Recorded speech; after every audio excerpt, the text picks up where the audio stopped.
আমি আশাবাদী থেকে মনে করি এই জয় জনসাধারণের জয় এবং কাঠিগড়ার জনসাধারণ জয়ী হবে। আস্থা ও বিশ্বাস মানে কাঠিগড়াবাসী এটাই। আর আরেকটা প্রশ্ন যেটা ঘুরপথ খাচ্ছে বাঙালি হিন্দুদের মধ্যে, যে আপনি যেভাবে সরব হিসাবে বিধানসভায় পেয়েছেন সবাই, এটা কি পুনরাবৃত্তি হবে?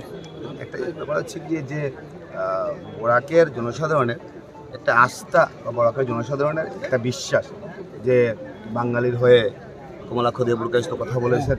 এবং আজকের দিনে আমরা দেখতে পাচ্ছি যে বর্তমান সরকার অর্থাৎ হেমন্ত বিশ্ব শর্মা মহাশয় সরকার হওয়ার পর আমাদের যেগুলো সমস্যা যেগুলো আছে যেভাবে উনি সেগুলোকে ট্যাগল করেছেন এবং শেষ করছেন, আস্তে আস্তে শেষ করছেন। আমি মনে করি সামনের দিন এখন আমি যতটুকু সোচ্চার, সামনের দিন আরও বেশি সোচ্চার থাকবো আমাদের অধিকারের জন্য, আমাদের চাওয়া পাওয়ার জন্য, এবং সামনের দিন সবাইকে নিয়ে যাতে আমরা সুন্দর পরিবেশ সৃষ্টি করতে পারি, আসামের একটা বাতাবরণ সৃষ্টি করতে পারি। মানে আপনার পারফরমেন্স সার্টিফিকেট ঝলমল করবে। আমি তো মুখ্যমন্ত্রী বলে গিয়েছেন, আমি আর তো বলার কিছু নেই। মুখ্যমন্ত্রী বলেছেন যে বিগত 18 মাসে আমি প্রত্যেকটা বিধানসভা কাঠিগড়া বলে থাকি।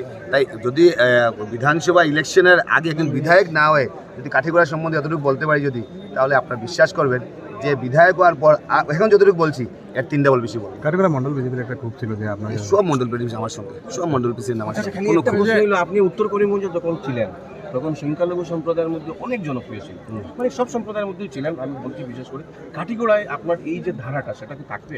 ভোটে দেখা যাবে কি হয়, ভোটে প্রমাণিত হবে। অমরচাঁদ জৈনের সঙ্গে অনেকে বিজেপি গিয়েছে, এটা আপনার কি এফেক্ট করবে নাকি?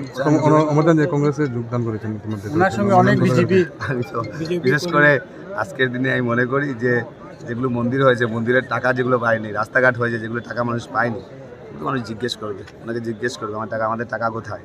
কারণ মন্দিরের টাকা স্যাংশন হয়েছে, ওনার ঘর থেকে সুতলি, ওনার ঘর থেকে রড সেগুলো দেওয়া হয়েছে, মানুষকে টাকা দেওয়া হয়নি। তো নমিনেশন পেয়েছেন, আমার শুভেচ্ছা রইল ওনার প্রতি।